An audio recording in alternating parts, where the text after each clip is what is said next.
where you get a team full of really good athletes. So then the coach actually becomes irrelevant. So you can make all kinds of mistakes, but these athletes are so good that they're going to be able to do these things. Right. But in reality, body-wise, you're injuring them. So later on when they're 20, 21, 22, they're damaged, but at least the coaching style didn't matter because they were so good. Just because they can, the question becomes whether they should or not. Right. And then could they have even been better, like that much better? And that's always my argument when I'm giving. Yeah, so I think I was talking about my soccer athlete, where he was not doing what I wanted him to do, but he was so good it didn't matter. But how much better could he have been? And could he still be playing today? Because he got severely injured. Right. And had to retire. So maybe it was a freak accident, but you never know. Well, my philosophy is the same.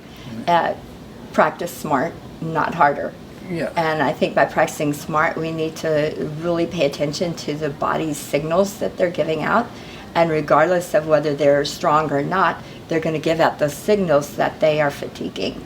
Like I have seen when we've done maybe 3 full outs on the third one, I have found that if I put tumbling in that third one, the tumbling becomes weak and everything else is becoming slightly weaker. They make more mistakes than they do clean full outs. So when I back it down and I only do 1 or 2, then I find recovery time is quicker afterwards, so I can measure their heart rate and it goes back to normal quicker, and I get a better result by just minimizing what I'm doing. Plus I tell my kids that we're only going to do, if you hit 1, we're done, because that's really all they need to do, Yeah, and I think that's kind of correlating a lot with the science where you're talking about. You're looking at heart rate, where I would look at blood lactate. Right.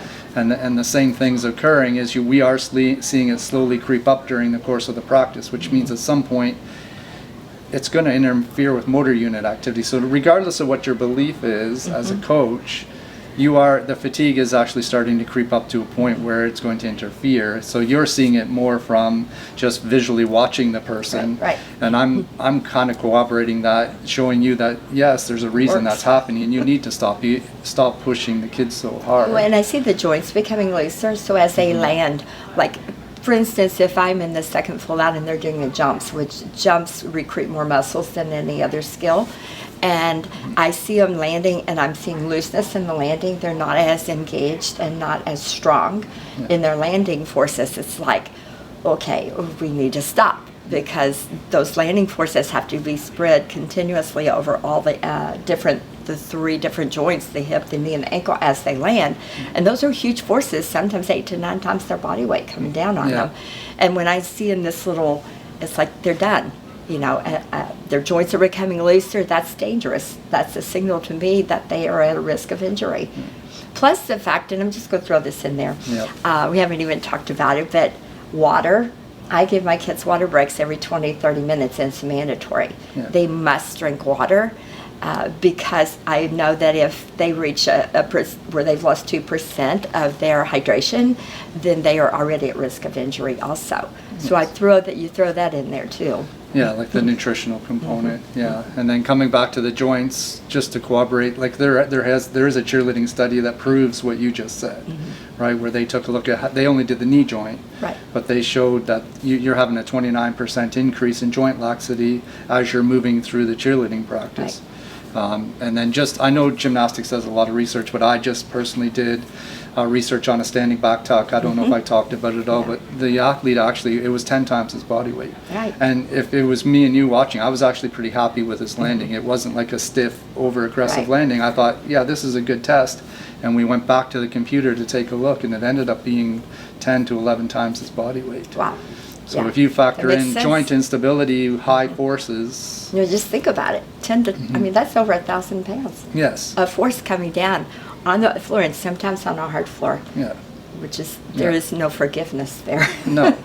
And then the recovery becomes, like when we do strength and conditioning, when you actually work out, like if we do a workout today and we're doing chest and legs, we don't come back usually tomorrow to do chest and legs. It's usually 4, 5, 6, 7 days later. Right. But in cheerleading, we don't factor in that the athlete is actually a weight.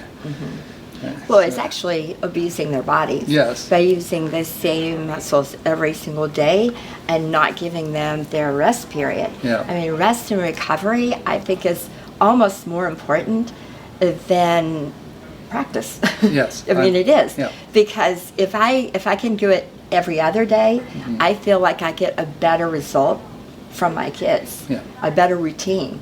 Yeah. They come in fresh and they're not still tired and fatigued from the day before. Yeah, that's definitely, and they're seeing a lot of research and brain research showing that's the case, that our recovery, not just the muscular system, but actually motor learning is happening while we're sleeping. That's one of the latest theories right now. So, Like that. yeah, so that kind of fits in Well, really and well. I think also the mental comes into play there, because if they know they're going to have to do the same thing tomorrow and the next day, they're holding off. They're Yes. not giving their best each day. If they know they have every other day or every third Yeah. day, then they're going to give me their best at their practice. And I don't think that's consciously made, but unconsciously they do that. Yeah.